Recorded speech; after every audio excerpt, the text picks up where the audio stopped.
사랑하는 6학년 여러분, 안녕하세요. 여러분의 가벼운 곳을 시원하게 긁어주고 싶은 선생님입니다. 자, 근대 국가 수립을 위한 노력과 민족운동, 두 번째 소단원 자주독립 국가의 선포 부분을 선생님과 함께 공부해 보도록 하겠습니다. 어때요, 여러분? 열심히 들을 준비 됐나요? 그렇다면 출발합니다. 1897년 고종은 황제 즉위식을 하고요, 대한제국 수립을 선포합니다. 대한제국을 세운 까닭은 무엇일까요? 먼저 개항 이후 조선사회의 모습에 대해서 한번 살펴봅시다. 1882년 이모군란, 1884년 갑신정변, 1894년 동학농민운동, 또 1894년에 청일전쟁까지 일본과 서양 세력의 침입, 그리고 방금 이야기했던 그런 사건들로 인해서 조선사회는 매우 혼란스러웠습니다. 이런 조선사회의 혼란을 수습하기 위해서 나라에서 개혁을 실시하게 되는데요, 1894년 추진한 개혁이 바로 갑오개혁입니다. 나라의 낡은 제도를 바꾸고 군대 국가로 나아가기 위해서 추진한 개혁이죠. 이 갑오개혁을 통해서요, 조선이 근대 국가로 나아가기 위해서 걸림돌이 되었던 신분제도와 과거제도가 해지가 됩니다. 또 세금을 법으로 정해서요, 관리들이 함부로 횡포를 부리지 못하게 했죠. 하지만 이건 역시 너무 성급하게 추진을 했고요, 또 일본의 간섭 아래 이루어진 개혁이었기 때문에 백성들의 반발이 매우 컸습니다. 자, 여기서 질문. 청일전쟁 때 누가 승리했다고 했죠? 그렇습니다. 일본이 승리했죠. 일본의 영향력이 청일전쟁에서 승리한 이후로 더더욱 커지게 되었는데요, 이 일본을 막기 위해 당시 조선 조정을 움직이고 있던 명성황후는 도움을 요청합니다. 누구에게 도움을 요청하냐면 바로 러시아였습니다. 러시아가 프랑스, 독일과 손을 잡고 간섭을 하자 일본은 더 이상 세력을 확장할 수 없게 되었죠. 조선에 진출하기가 불리해진 일본은 무서운 음모를 꾸밉니다. 어떤 음모냐? 바로 명성황후를 죽이려는 그런 음모였죠. 낭인들을 앞세워서요, 명성황후를 시해하고 시체를 태워버리는 그런 만행을 저질렀습니다. 이때 그들의 암호명이 있었는데요, 바로 여우사냥이라고 했답니다. 명성황후의 시체는 일본 낭인들에 의해서 불태워졌다고 합니다. 참 슬픈 현실이죠. 이 사건이 바로 1895년에 일어났던 을미사변입니다. 명성황후가 시해되자 나라의 공모였죠. 백성들의 반발이 더더욱 거세지기 시작합니다. 또 이 을미사변이 일어난 이후에 단발령이 시작되는데요, 조선의 백성들은 유교의 영향으로 조상에게 물려받은 신체를 매우 소중히 여겼습니다. 머리카락을 자르라는 것은 조선의 전통을 무시하고 조선인의 혼을 짓밟는 행위라고 생각을 했기 때문에 아주 크게 반발을 하게 되죠. 머리를 자르려거든 내 목을 잘라라. 을미사변에 이어 단발령까지 이어지자 전국적으로 항일의병이 거세게 일어나기 시작합니다. 한편 이 을미사변 이후에 목숨의 위협을 느낀 고종은 일본의 감시와 위협을 피해서 1년간 러시아 공사관으로 몸을 피하는데요, 이것을 아관파천이라고 합니다. 이로 인해서 나라를 제대로 통치하지 못하게 됐고요, 러시아를 비롯한 외국 세력이 우리나라의 각종 이권을 침탈해 가기 시작하죠. 이렇게 나라의 자주 독립이 위태롭게 되자 백성들은 가만히 있지 않았습니다. 어떤 활동들을 했을까요? 먼저 그 갑신정변의 주역이었죠. 갑신정변을 일으켰고 실패한 다음에 미국에 몸을 피신해하고 있었던 서재필이 다시 돌아옵니다. 돌아와서 독립신문을 창간하죠. 갑신정변 때 실패를 경험한 서재필은 백성들의 지지가 있어야 개혁이 성공할 수 있다고 깨달았습니다. 서재필은 독립신문을 통해서 나라 안팎의 소식을 한글로 실어서 사람들이 쉽게 알 수 있도록 했고요, 관리들의 잘못을 비판하기도 했습니다. 이후 서재필은 윤치호, 이상제 등과 함께 독립협회를 설립하는데요, 이 독립협회는 백성들의 성금을 모아서 청해사신을 영접하던 문이었던 영음문 자리에 독립문을 세웁니다. 그럼으로써 우리나라의 자주독립의 의지를 알린 거죠. 또 누구나 참여가 가능한 만민 공동회를 열어서요, 러시아의 내정 간섭, 이권 침탈을 비판합니다. 그리고 나라의 정치를 바로잡도록 건의도 하기도 했죠.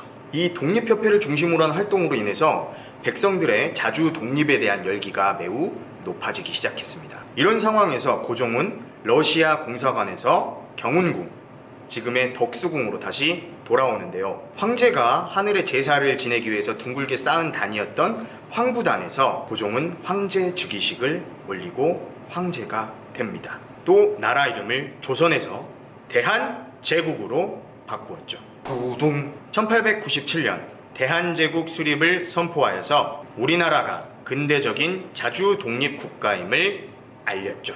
이 대한제국은 여러 가지 개혁 정책을 실시했는데요. 산업과 기술을 발전시키는 데 힘을 기울여 전기와 교통시설을 확충했고요. 공장과 회사를 설립했으며 근대식 학교를 설립해서 인재를 양성했습니다. 대한제국이 설립되면서 황제의 권한이 강화되었고 근대 문물이 더 많이 들어왔으며 사회 변화가 더 빠르게 진행되었습니다. 자, 다음으로는 근대 문물의 수용으로 변화된 생활 모습에 대해서 알아볼까요? 조선은 개항 이후 외국과 교류를 하면서 수많은 근대 문물이 들어왔는데요. 이런 근대 문물은 사람들의 생활에 어떤 영향을 끼쳤을까요? 이 그림은 1887년 3월 미국의 에디슨 전기회사에 소속된 사람이 경복궁 내 향원정에 증기 발전기 2대를 설치하여 건천궁 일대를 밝힌 모습을 그린 그림입니다. 전기가 들어오고 전등과 가로등이 설치가 되면서 밤 시간을 이용하는 사람들이 늘어나기 시작했다라는 거죠. 옛날에는 아무래도 밤이 되면 어두워지고 이렇게 깜깜하니까 일찍 자야만 했겠죠. 또 전신이 설치가 됩니다. 전신이란 문자나 신호를 전기 신호로 바꾸어 보내는 기계죠.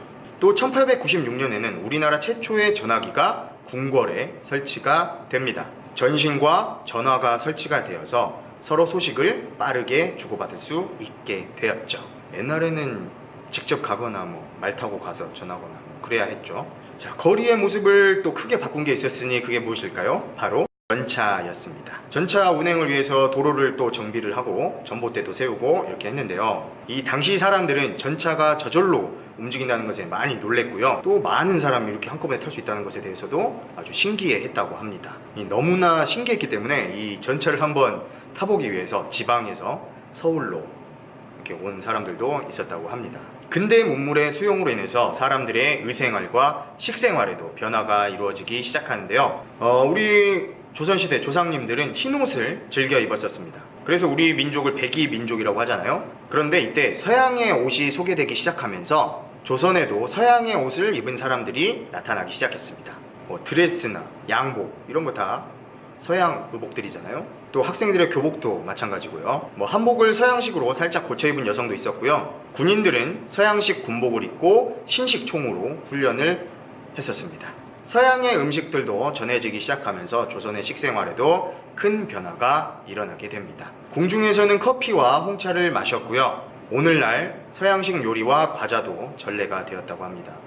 고종 황제가 또 커피를 그렇게 좋아하셨다고 합니다.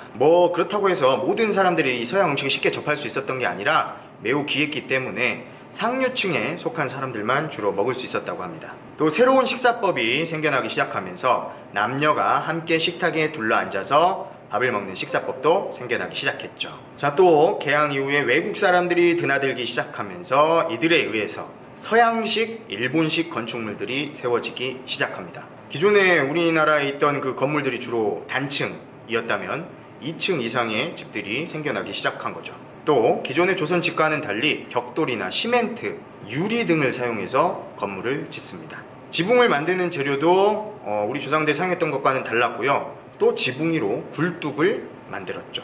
건물 외면은 화려하게 꾸미고 방 안에는 침대, 소파 등의 가구를 놓거나 벽난로를 설치해서 우리의 전통 가옥인 한옥과는 다른 주거 경험을 할 수 있었다고 합니다. 이런 서양식 건물들은 주로 공사관이나 덕수궁, 석조전 같은 궁궐 형식으로 지어졌습니다. 또한 교회나 근대식 학교도 이런 서양식 건물로 지어졌다고 합니다. 이 대한제국을 전후로 해서 교육을 통해서 나라의 힘을 길러야겠다는 소리가 자꾸 나오게 되는데요. 교육이 중요한 거야. 이에 따라 근대식 교육을 하는 학교들이 점점 생겨나기 시작합니다. 소학교, 중학교, 기술학교, 외국어 학교 같은 관립학교들이 생겨나기 시작했고요. 전국 각지에서 애국지사와 단체, 선교사들이 사립학교를 세워서 근대식 교육을 시작합니다. 이 외에 더 알아둬야 할 것으로 조선 최초의 신문사 박문국, 또 서양식 무기공장인 기기창, 서양식 병원인 광해원 등이 있었습니다. 이런 서양식 병원의 설립으로 인해서 사람들은 한의학이 아닌 양의학으로도 치료를 받을 수 있었다는 것, 이것도 사람들의 생활 모습의 변화라고 볼 수 있겠네요. 좀 전에 설명했는데 예로부터 우리 조선 사람은 머리카락도 부모님께 물려받은 아주 소중한 것이기 때문에 함부로 자르지 않았다라고 했었죠. 그래서 조선시대 남자들은 성인이 되면 상투를 말아가지고 이렇게 머리를 올렸는데요. 이것을 또 하나의 효의 상징으로 생각을 했었습니다. 1895년 을미사변 이후에 단발령이 전국적으로 실시가 되었죠. 고종 황제와 황태자가 먼저 머리를 잘랐고요. 관리들과 군인들도 단발을 실시하였습니다. 당시 이 단발령에 대해서 사람들의 생각은 각자 달랐는데요. 찬성하는 사람들의 입장은 이랬습니다. 위생적이다, 일하기에 편리하다. 반대하는 사람은요, 전통을 지켜야 한다, 신체를 훼손하는 것이므로 효에 어긋난다, 일본을 따라하는 것이다. 이 단발령의 뜻에 따르지 않는 사람들의 상투를 강제로 자르기도 했는데요. 이러한 행동에 대해서 백성들은 자신의 뜻을 무시하는 것이고 민족의 자존심을 해치는 정책이라고 생각을 했습니다. 그래서 의병을 일으켜 저항을 했었죠. 고종이 러시아 공사관으로 옮겼던 아간 파천 이후에 단발령을 중단했으나 시간이 점점 흐르면서 서양 문화가 조선에 조금씩 녹아들게 됩니다. 그러면서 단발을 하는 사람들도 조금씩 늘어나게 되었죠. 또 우리 책에는 대표적인 근대 문물로 기차와 전화, 전차에 대해서 소개를 하고 있는데요. 먼저 기차는 많은 사람들과 물건을 아주 빠르게 멀리까지 나를 수 있었죠. 이 철도가 놓이면서 그 철도가 있는 자리에 마을이 새로 생기기도 하고 모습도 바뀌기도 했습니다. 하지만 이 철도는 일본이 침탈을 하기 위한 목적으로 만든 것이었죠. 우리 민족의 희생으로 만들어진 이 철도를 통해서 많은 일본군과 무기가 실려왔고 우리의 쌀과 자원이 일본으로 빠져나갔습니다. 두 번째로 전화가 처음 도입되었을 때 사람들은 매우 낯설어했다고 합니다. 고장난 전화기에 감전되거나 전화기 소리에 깜짝 놀라가지고 피하는 사람들도 있었다고 하는데요. 심지어 전화기에 귀신이 붙었다고 생각하는 사람도 있었다고 합니다. 무엇보다 전화기를 들고 다른 사람과 대화를 하는 것은 그때 당시 예의에 어긋났다라고 생각하기도 했었다고 하네요. 안녕하십니까. 자, 다음으로 또 전차에 대해서 나와 있죠. 전차는 아까도 소개했듯이 개통 당시부터 아주 인기가 많았습니다. 전국에서 남녀노소 할 것 없이 많은 사람들이 이 전차를 한번 타보거나 구경하기 위해서 몰려들었습니다. 개항 이후에 이런 근대 문물은 주로 일본을 통해서 들어오게 되었는데요. 그랬기 때문에 사람들은 이 근대 문물의 편리함을 잘 알고 있었지만 적대감을 가지고 있었습니다. 자, 2단원 근대국가 수립을 위한 노력과 민족운동, 두 번째 소단원 자주 독립국가의 선포. 여기까지 영상을 본 친구들 정말 수고가 많았습니다. 열심히 공부하는 당신 칭찬해.